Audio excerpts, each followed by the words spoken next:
Hoy vamos a estar viendo el mensaje a la iglesia de Pérgamo, Apocalipsis 2:12 al 17.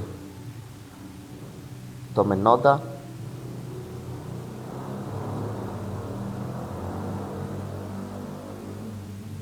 Apocalipsis 2:12 al 17.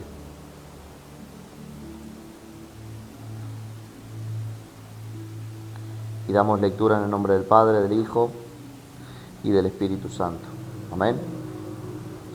Y escribe al ángel de la iglesia en Pérgamo, el que tiene la espada aguda de 2 filos, dice esto: Yo conozco tus obras y donde moras, donde está el trono de Satanás, pero retienes mi nombre y no has negado mi fe, ni aun en los días en que Antipas, mi testigo fiel, fue muerto entre vosotros, donde mora Satanás.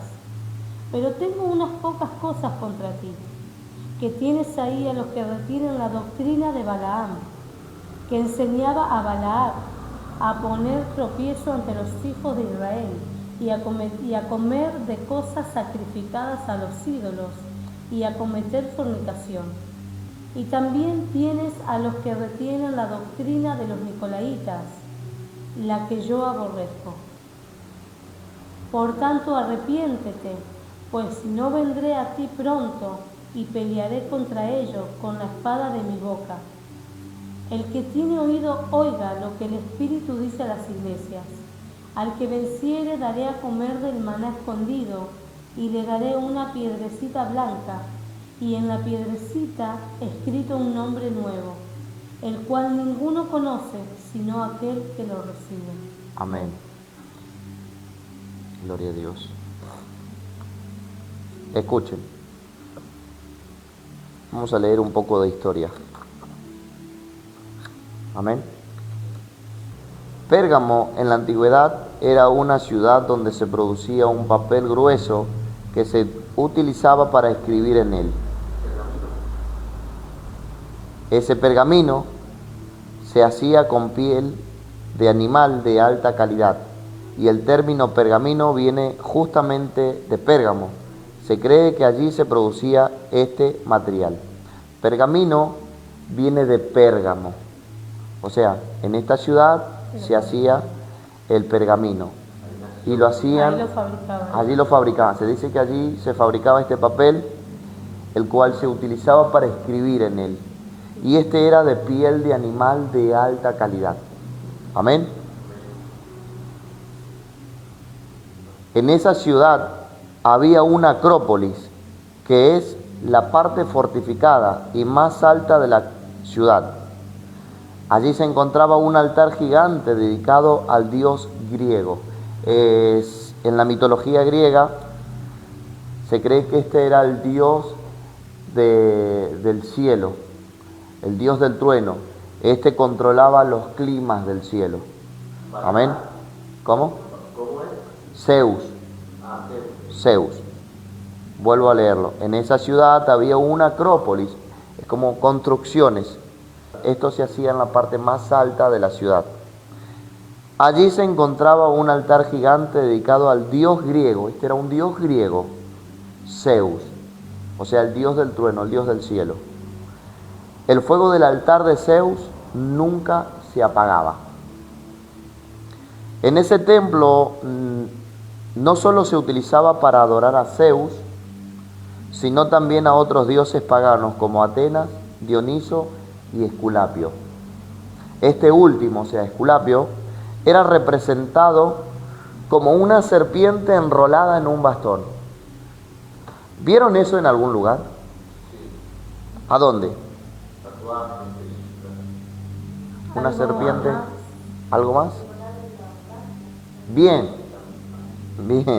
Este último era representado como una serpiente enrolada, en un bastón.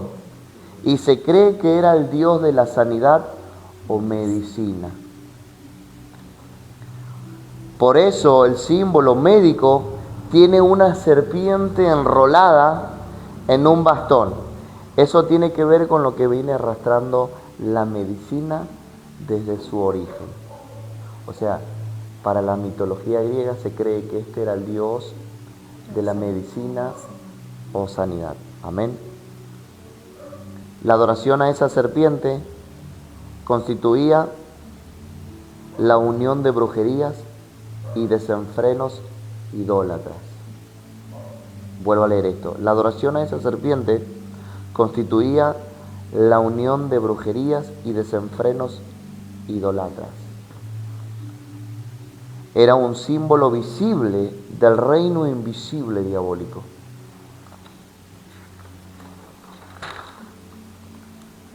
Escuchen, Esculapio se extendió a tal punto que atraía multitudes de todas partes, e incluso se dice que algunos emperadores romanos fueron en su búsqueda con motivos de sanidad.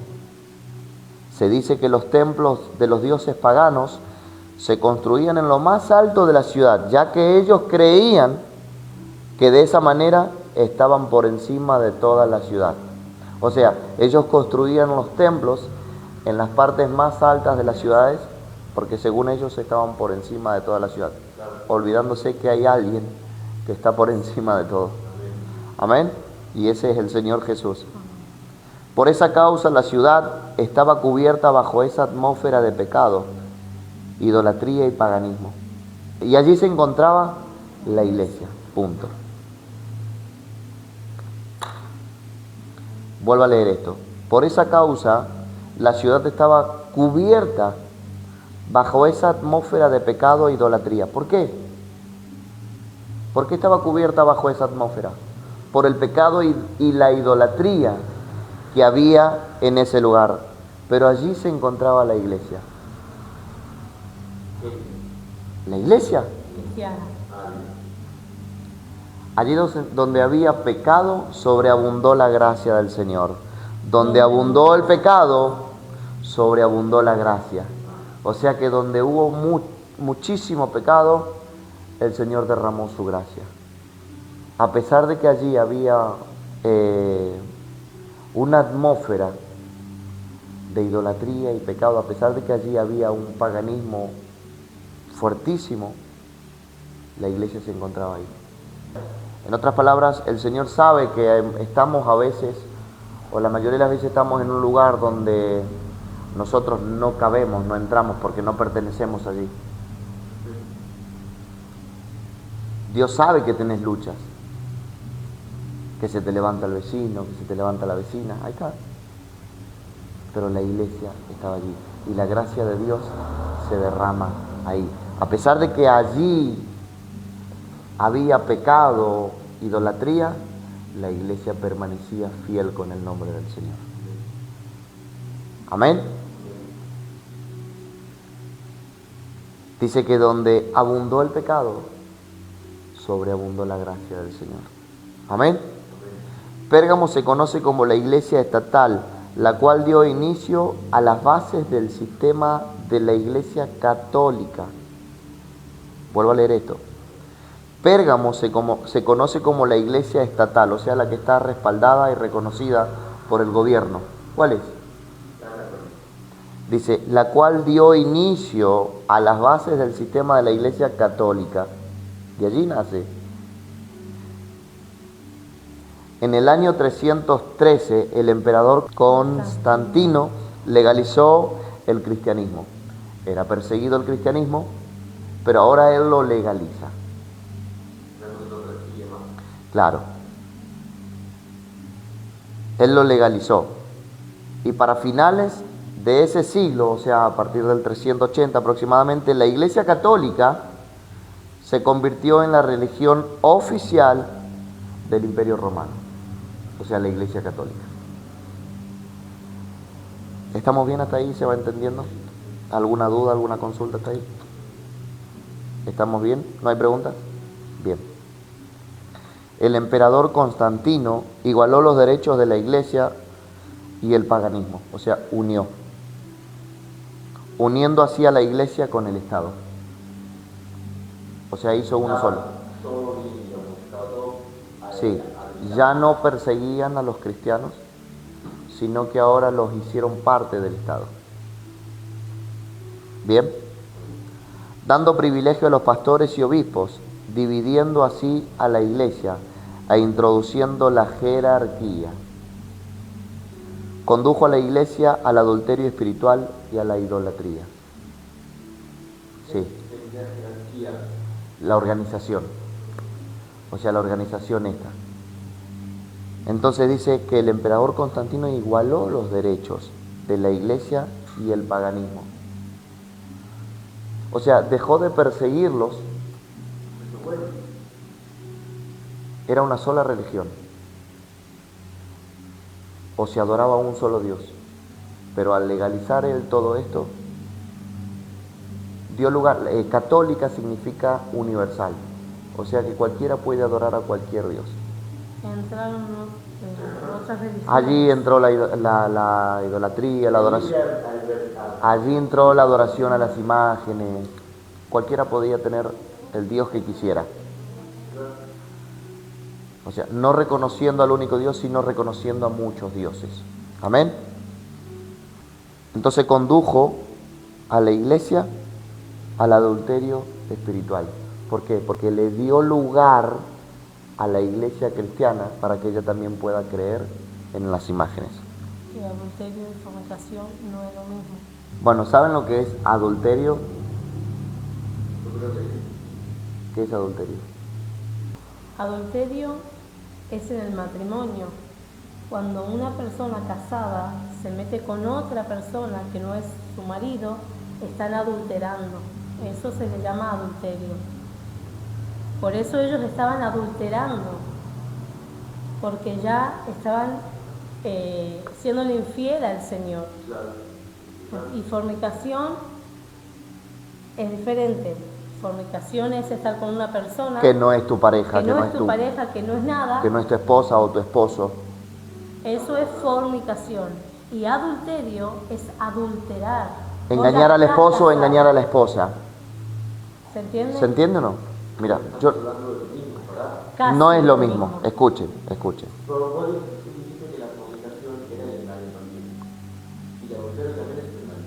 Sí, pero hay una diferencia ahí. Escuchen, yo quiero que me presten atención. La fornicación es cuando la persona tiene relaciones sexuales fuera del matrimonio. ¿Bien?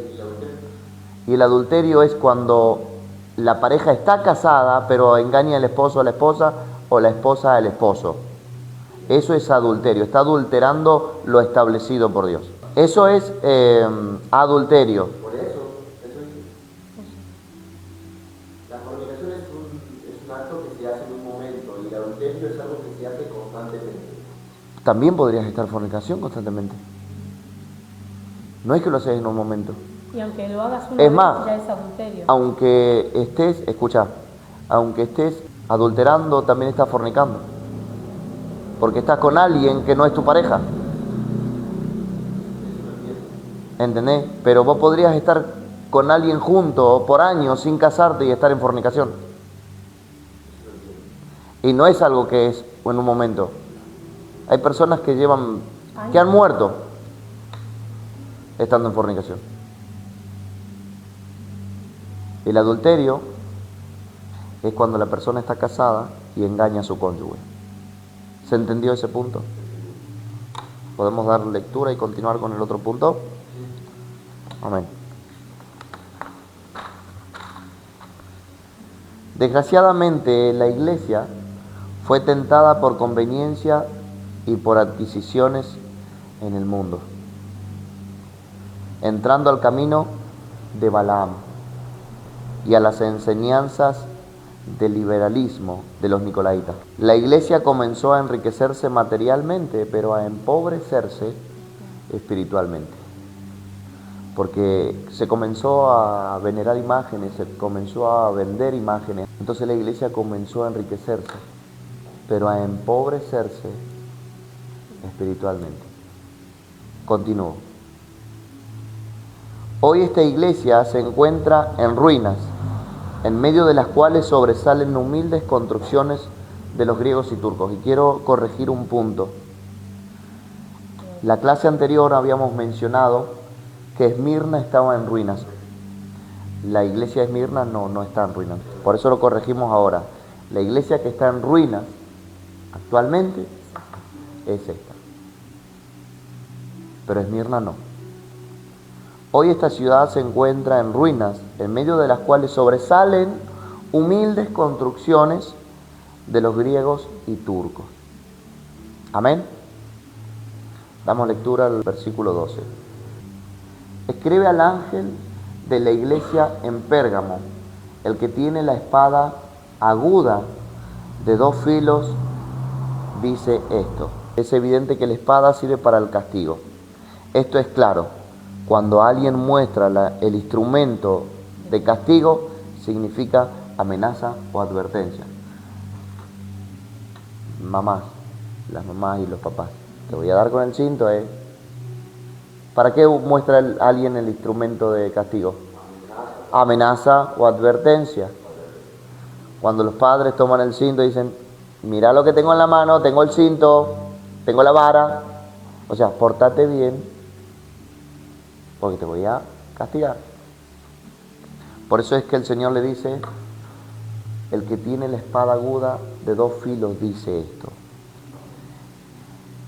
Y el instrumento de castigo mostrado significa amenaza o advertencia. El Señor les estaba advirtiendo. Amén. Versículo 13 dice, yo conozco tus obras y dónde moras, donde está el trono de Satanás, pero retienes mi nombre y no has negado mi fe. Ni aun en los días en que Antipas, mi testigo fiel, fue muerto entre vosotros, donde mora Satanás. ¿Por qué dice donde mora Satanás? Porque allí estaba el paganismo, la idolatría. Por eso es que dice que allí estaba el trono de Satanás. Por causa de la idolatría, por causa del pecado, la adoración a dioses paganos. Amén. Pero aunque ellos estaban en este lugar, dice que guardaban la fe, guardaban el nombre del Señor. No negaban la fe en el Señor. Escuchen. Algunos. Yo conozco tus obras y dónde moras, donde está el trono de Satanás, pero retienes mi nombre y no has negado mi fe. En los días en que Antipas, mi testigo fiel, fue muerto entre vosotros, donde mora Satanás. O sea, Satanás estaba morando allí por causa de la idolatría, el paganismo que había en ese lugar. Allí estaba el trono de Satanás. Se dice que Antipas fue el primer pastor de esa iglesia, el cual no quiso tomar parte en la adoración y sacrificios a Esculapio. Por eso fue arrojado vivo a un horno ardiente. Esto ocurrió bajo el imperio de Domiciano, bajo ese emperador. O sea, como él no quiso tomar parte con todo esto, le metieron vivo a un horno de fuego. O sea, fue martirizado. A pesar de lo difícil que era para ellos dar fiel testimonio, habiendo perdido al fiel siervo y el lugar en el que se encontraban, la iglesia no se había apartado de la fe. Porque ¿qué dice? Yo conozco tus obras, donde moras, donde está el trono de Satanás, pero retienes mi nombre y no has negado mi fe. No habían negado la fe en el Señor. Por más que había persecución, ellos seguían firmes y diciendo que ellos son cristianos. Sí. Y también tuvieron la pérdida de Antipas, que se cree que es el primer pastor de aquel lugar. Amén. No obstante, aparte de los elogios, en esa iglesia había tales problemas que merecían la amenaza o la advertencia de la espada. Amén. Versículo 14. Pero tengo unas pocas cosas contra ti, que tienes ahí a los que retienen la doctrina de Balaam, que enseñaba a Balac a poner tropiezo ante los hijos de Israel, a comer de cosas sacrificadas a los ídolos y a cometer fornicación. Escuchen. Balaam era un profeta de los gentiles, quien a pesar de todo conocía al verdadero Dios. Había sido contratado por Balac, rey de Moab, para maldecir al pueblo de Dios, o sea, a Israel. Y no lo hizo, ya que nadie puede maldecir a lo que Dios bendijo. Al que te bendiciere, lo bendeciré, y al que te maldijere, lo maldeciré. Entonces, Balac, rey de Moab, contrata a este profeta de los gentiles para que maldijera al pueblo de Israel. Pero no pudo. Él mismo lo había anunciado. No puedo maldecir a quien Dios bendice. Amén. Y no lo hizo, ya que nadie puede maldecir a lo que Dios bendijo. Pero sí aconsejó a Balac cómo poner tropiezo a los hijos de Israel y a cometer fornicación. O sea, no pudo maldecir al pueblo, porque no se puede maldecir lo que está bendecido por Dios, pero sí aconsejó a Balac cómo hacer que ellos tropiecen. Escuchen, dice que él aconsejó a Balac poniendo tropiezo a Israel para que ellos cometieran fornicación. Y si usted quiere ver la historia de cuando Balaam es contratado por Balac, eso está en Números capítulo 22 al capítulo 24. Eso lo pueden hacer en casa como tarea, para que ustedes puedan conocer esta historia de cuando Balaam es contratado por Balac para maldecir al pueblo. Números capítulo 22 al capítulo 24. Y eso les queda para que ustedes lo lean en casa. Continuamos. El significado de su nombre es desviador del pueblo, o el devorador del pueblo. O sea, el significado de Balaam, el profeta, significa el desviador del pueblo o el devorador del pueblo. En efecto, este profeta, por amor al dinero, se congraciaba por conveniencias materiales, desviándose del camino de la verdad. Vamos a ver 2 de Pedro 2:15.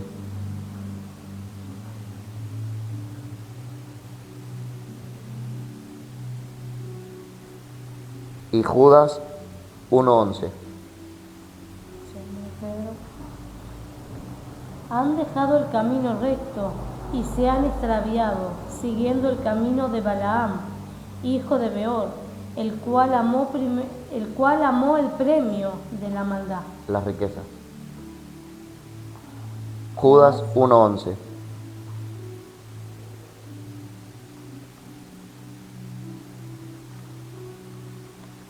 Ay de ellos, porque han seguido el camino de Caín y se lanzaron por lucro en el error de Balaam y perecieron en la contradicción de Coré.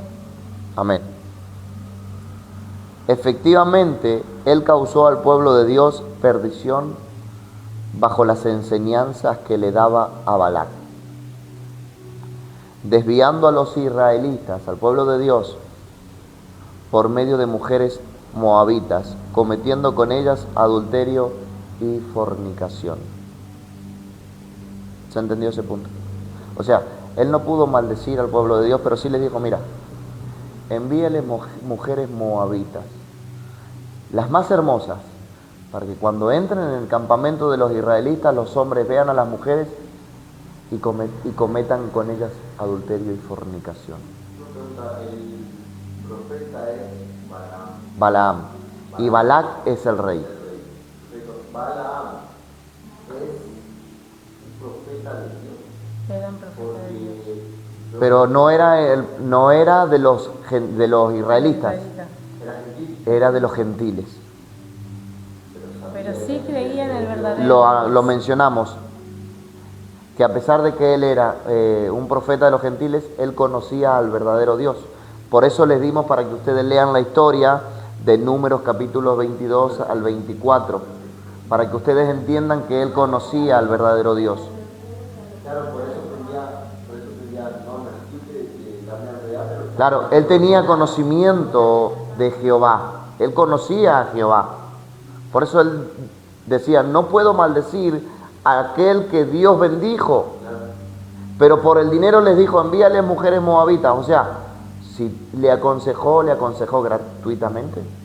Porque la palabra dice que le daban premios, le llevaban regalos. Cuando Balac contrata a Balaam, le ofrece dinero.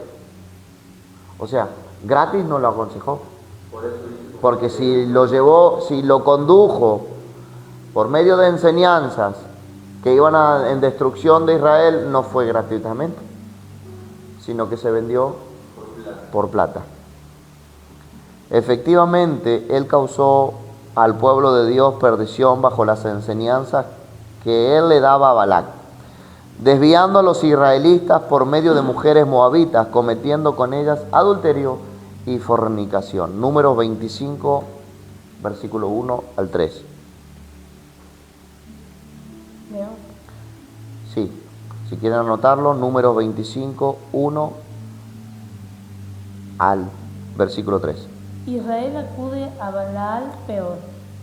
Moraba Israel en Sitín, y el pueblo empezó a fornicar con las hijas de Moab, las cuales invitaban al pueblo a los sacrificios de sus dioses, y el pueblo comió y se inclinó a sus dioses.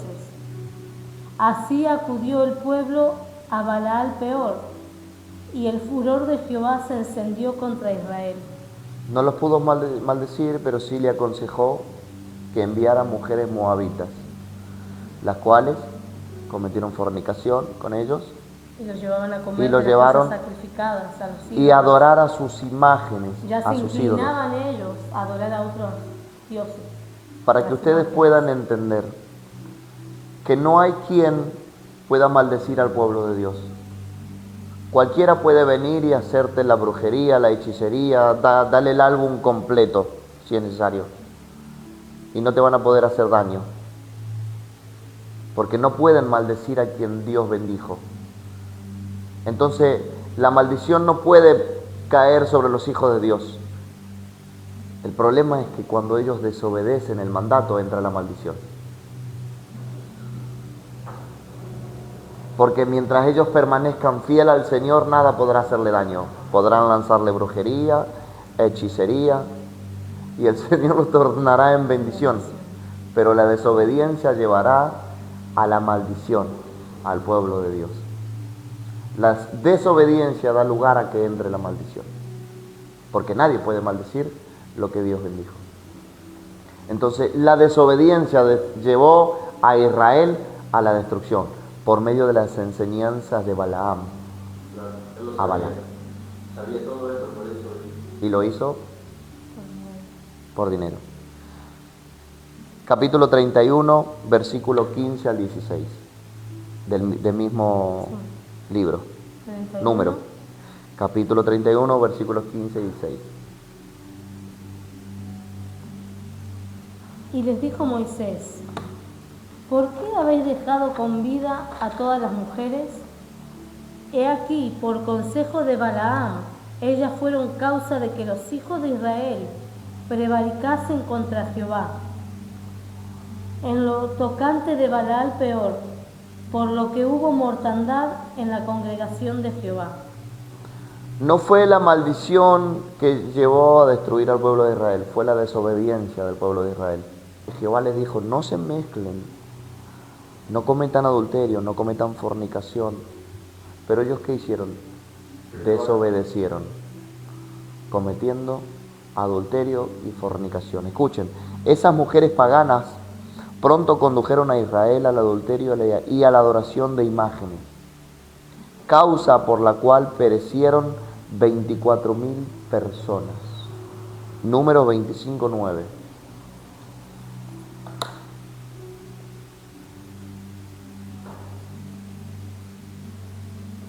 Y murieron de aquella mortandad 24,000. El capítulo que yo les di para que ustedes lean, desde el capítulo 24, 22. de 22 al 24, allí van a encontrar la historia de cuando Balac contrata a Balaam.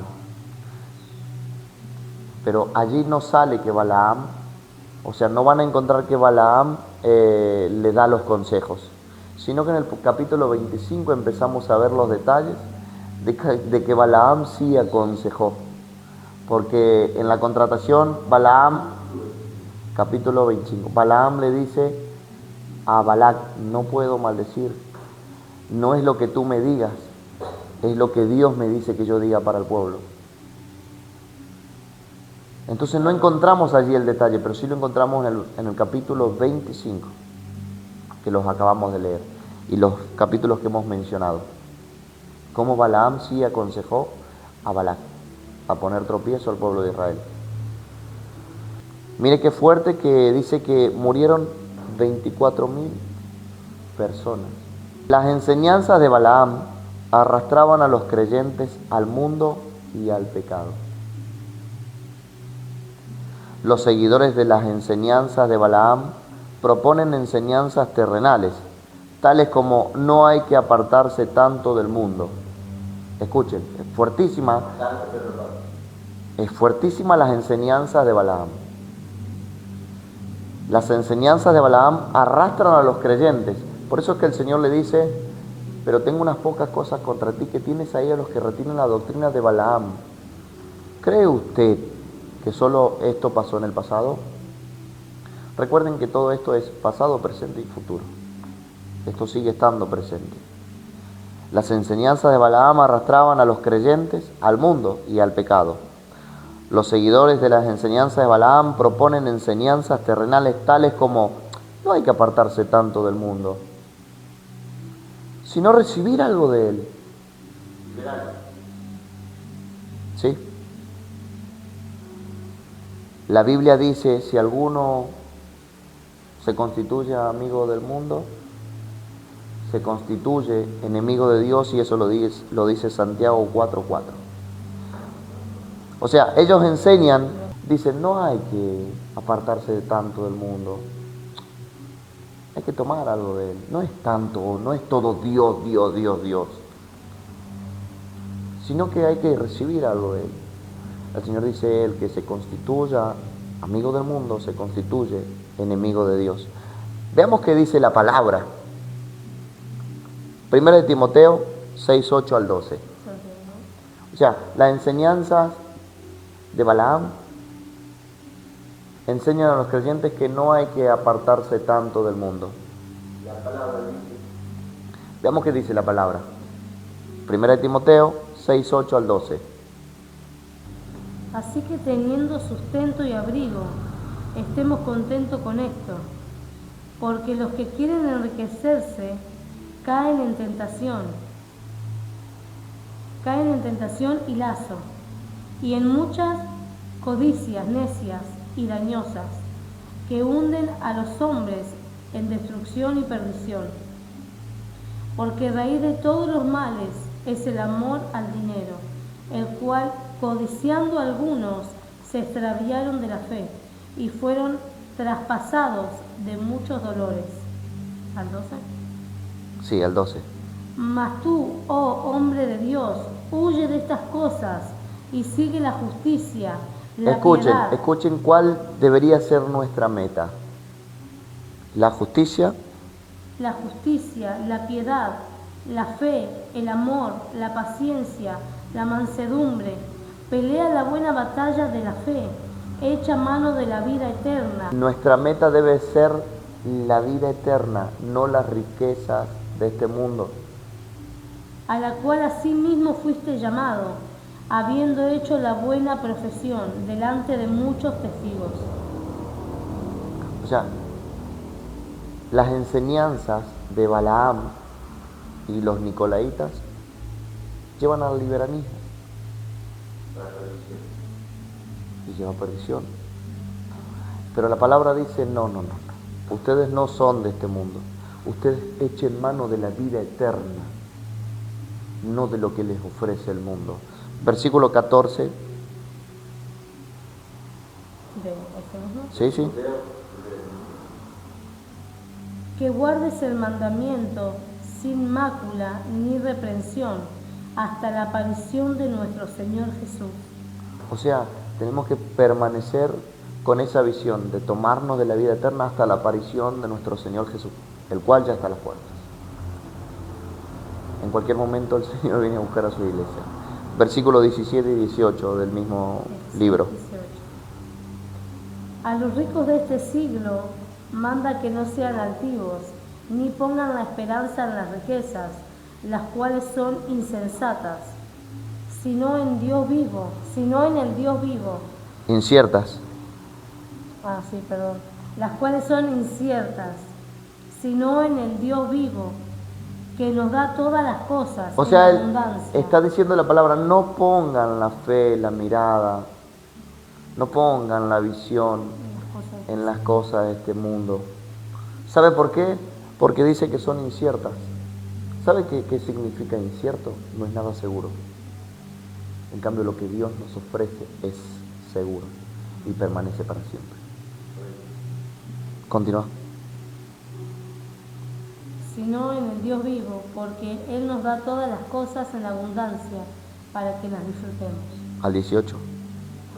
Que hagan bien, que sean ricos en buenas Que obras. hagan bien.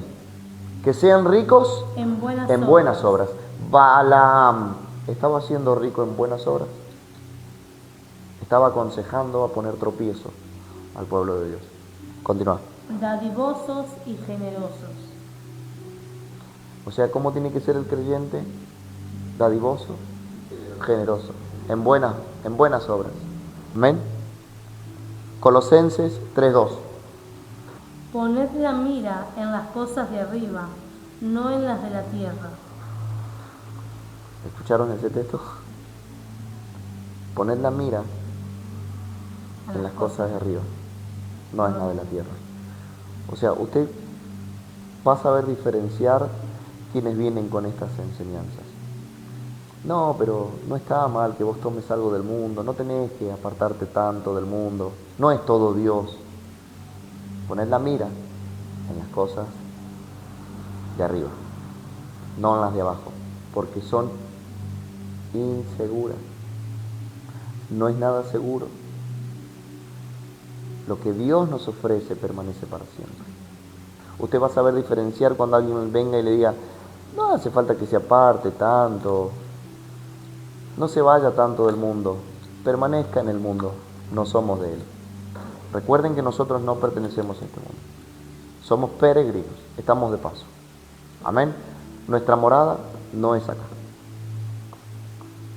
es en la Nueva Jerusalén. Amén. Continuamos. Con frecuencia los seguidores de estas enseñanzas de Balaam reprenden a los creyentes. Escuchen bien. Según ellos, los creyentes se privan demasiado alejándose del mundo. O sea, según ellos, nosotros, los creyentes, nos privamos de mucho del mundo, nos alejamos demasiado del mundo. Ellos desean que los evangélicos, hijos de Dios, participen de sus abominables actos, mirando y escuchando cuanto todo les muestren y le digan. Ellos quieren que los creyentes se lleven por sus enseñanzas. Miren, hagan, escuchen, sin importar nada. Pero ellos nunca hablan de santidad. Usted nunca va a ver a estos hombres hablar de santidad. Ni muestran nada limpio ni inspirado por Dios, sino que sus enseñanzas son terrenales y liberales, que llevan al adulterio y a la fornicación, trayendo destrucción al pueblo de Dios. Versículo 15 del libro de Apocalipsis dice: y también tienes a los que retienen la doctrina de los nicolaitas, las cuales yo aborrezco. ¿Recuerdan que ya habíamos visto? ¿En qué iglesia vimos a los nicolaitas? Éfeso. Versículo 6. ¿Qué dice el versículo 6? Pero tienes esto, que aborreces las obras de los nicolaitas, las cuales yo también aborrezco. ¿Recuerdan que habíamos visto algunos puntos acerca de los nicolaitas? ¿Alguien puede mencionar alguno? Eran liberales. Bien, ¿qué más? O sea, esto era un grupo de personas que enseñaban lo contrario a lo establecido por Dios. Este era un grupo liberal, que si la palabra decía blanco, ellos decían negro. ¿Sí lo recuerdan? Sí, ahora sí. Dimos bastantes detalles acerca de los nicolaitas, pero vamos a seguir dando un poco más de ellos. Bueno, En Éfeso fueron los hechos de los nicolaitas. Aquí ahora es la doctrina de los nicolaitas. O sea, el hecho, la obra, se convirtió en una enseñanza. Primero eran los hechos. Fue un hecho, lo que hacía. claro, ahora se convirtió en una enseñanza. Ya era una doctrina, se convirtió en una enseñanza. Por eso es que decimos que en Éfeso fueron los hechos de los nicolaitas, aquí ahora es la doctrina de los nicolaitas. Escuchen, la palabra nicolaita proviene de dos palabras griegas. Nico, que significa guiar, y laos, al pueblo. Nicolaos, guiar al pueblo. Pero ¿hacia dónde le estaban guiando? Hacia la perdición, porque Hacia la lo perdición. contrario de lo que enseña la palabra de Dios. Entonces entendimos que los nicolaitas es un grupo de personas que venía de la iglesia primitiva, que enseñaba el liberalismo. ¿Sí lo recuerdan? Entonces vemos que en Éfeso fueron los hechos, ahora todo esto se convirtió en una doctrina, o sea, en una enseñanza. Amén. Versículo 16 y 17 y ya terminamos. Por tanto, arrepiéntete, pues si no vendré pronto a ti y pelearé con ellos, contra ellos, con la espada de mi boca. El que tiene oído, oiga lo que el Espíritu dice a las iglesias. Al que venciere le daré a comer del maná escondido, y le daré una piedrecita blanca, y en la piedrecita un nombre nuevo, el cual ninguno conoce, sino aquel que lo recibe. Escuchen. El maná escondido puede significar el pan celestial, la comida angelical. Puede significar también la participación en la mesa celestial. Puede que también simbolice la comunión profunda con Dios. La piedrecita blanca, con el nombre nuevo, escuchen, se refiere al hecho de que los creyentes recibirán un nuevo nombre que armonizará con la renovación perfecta, porque vamos a ser renovados. Y este armonizará con la renovación perfecta de todo nuestro ser. Este nuevo nombre sobre la piedrecita blanca llenará el corazón de gozo y de bendición del vencedor. Dice, por tanto arrepiéntete, pues si no vendré pronto a ti y pelearé contra ellos con la espada de mi boca. O sea, les estaba advirtiendo. El que tiene oído, oiga lo que el Espíritu dice a las iglesias. Al que venciere, al vencedor, daré a comer del maná escondido, y le daré una piedrecita blanca, y en la piedrecita escrito un nombre nuevo, el cual ninguno conoce, sino aquel que lo recibe. El Señor tiene un nombre preparado para cada uno de nosotros, pero debemos de vencer. Debemos de llegar hasta el final. Acabamos de leer, Timoteo nos enseña que debemos de permanecer hasta la venida de nuestro Señor Jesucristo. ¿Cuántos quieren ese nuevo nombre? ¿Cuántos quieren llegar a recibir esa piedrecita blanca con ese nuevo nombre?